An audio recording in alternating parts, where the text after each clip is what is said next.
Hey everybody, thank you so much for joining me here on the channel. I am George and I am a Gen X grown up. Now, before we get started with the videos and all the articles that we're going to talk about here on Bit by Bit, I just wanted to take a brief moment to say thank you so much for your comments on the last Bit by Bit video. All the positive feedback on this new format made me decide to keep going with it. So here we are. Today, we're first going to talk about some Atari news, and then I'm going to jump into a whole bunch of hardware retro gaming news. But I wanted to start with the Atari one because this literally just hit the presses right as I was starting to record this, so I stopped everything, restarted the recording, so let's get into it.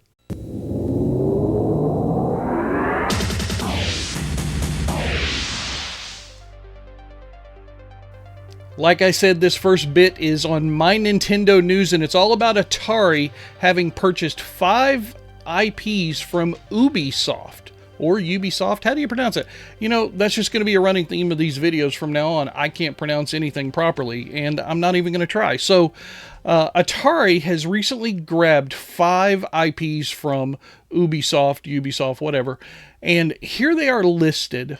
Cold Fear, I Am Alive, Child of Eden, Grow Home, and Grow Up. Now, I don't consider these retro games because, I mean, the oldest one is 2005. So to me, that feels like it was just yesterday. I know it was 20 years ago, but I don't consider that retro gaming unless it's like at least in the mid 90s or so. But anyway, this is news and it shows Atari's still legitimate presence in the gaming world. Some people have made some comments on some of our videos that we do about Atari that maybe Atari is just out there for a money grab and all like this. I think this shows that they are solidifying their brand.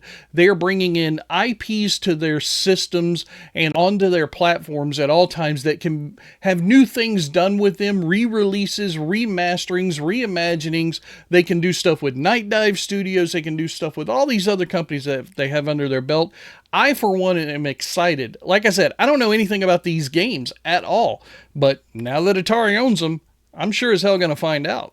Okay, this one from MSN.com kind of cuts two ways. I don't like promoting MSN.com. I just don't like their system. They seem to take a lot of articles from other people's websites and post it on their own, and because they're MSN, that becomes the de facto source. But in this case, I didn't really have a choice. It looks to me like they've got some ads up here and everything, but this just looks like it was written by somebody on their platform.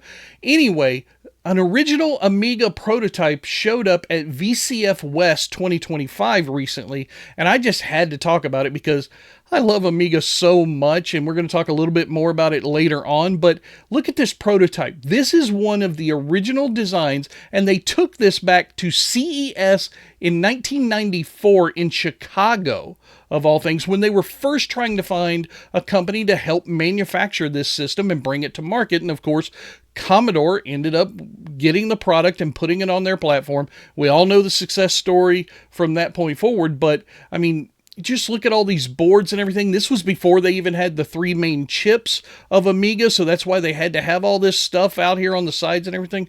Man, I really wish I could have seen that. There is a cool YouTube video here of a Q&A session of some of the team that worked on the the Amiga stuff. I'm still back in the Atari one from just a second ago. But yeah, this is really cool. I really love Amiga. I wish I could have been at VCF West. I don't even know where that is, but damn it, I'm going to find out, and maybe next year I'm going to show up, because any convention that has retro computers on display like this, that's something I definitely want to attend. All right, here's another hardware bit from TimeExtension.com. This is the company behind Evercade, Blaze, which has another sub-company called Hyper Megatech, and this is their new offering. They're keyring-sized arcade systems for Asteroid, Centipede, Space Invaders, and Burger Time for $30.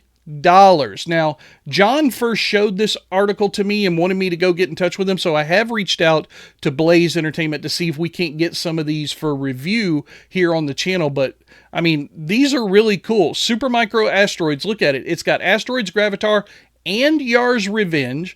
Centipede has Centipede, Millipede, and Crystal Castles. We've got the Space Invaders edition, which just has itself. It's kind of odd. I would have thought we would have maybe gotten a Galaxian or a Galaga along with that. And then Burger Time has Burger Time, Karate Champ, and Side Pocket. So some very cool offerings coming up here, and I don't know if we have a release date yet. Let's see. October of 2025, so just around the corner, ladies and gentlemen. That means they probably ought to got them through QA and got them in the warehouse somewhere. Boy, I can't wait to get my hands on some of these.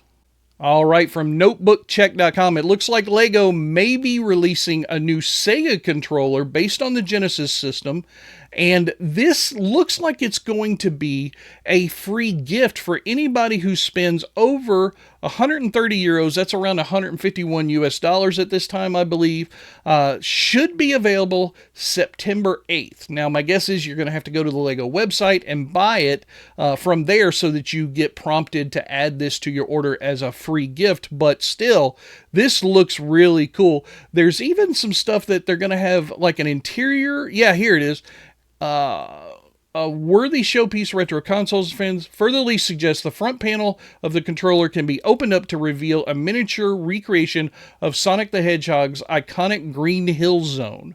So again, just like the Atari 2600 opened up and you saw all that stuff inside there, and other systems that LEGO has produced, it looks like they're thinking really deep. Here's a better image of the box art that has been released on Instagram by ITA Vix Bricks. So if you want to go check it out, you can start there, or you can start here on notebookcheck.com. Again, I'll always have the links to all of these articles down in the description of the video, so you can go check it out for yourself. But I'm pretty excited. I think I might have some LEGO stuff that I need to be buying in my near future. Okay, here's just a quick little news update bit from tomshardware.com. The Commodore system, the new C64 Ultimate, raked in $2 million in its first week of sales for pre-order. This is the new company that's headed up by Christian Simpson from Perifractric, who is Retro something or other. I forget the name of his channel. Anyway, it's down here. Right here's a link to the video that talks a little bit more about this. They also have a chart right here that shows the sales that is in the video. Very cool. He says he wants to make sure that Commodore doesn't go the way that it did back in the 90s with the bankruptcy. His whole job, he said, is making sure Commodore isn't a bankrupt Commodore. I really like that. I think this guy is going to do some amazing things with this brand and IP.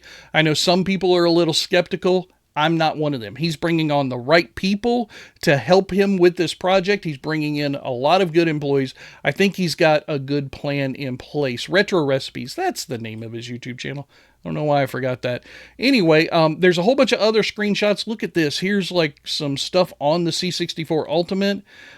Keyboard lighting, data stream. Wow, that's got a lot of configuration options. That's pretty cool. There's a whole bunch more images there you can look through. You know what? Let's see. Can we look through them now? Oh, ooh, okay.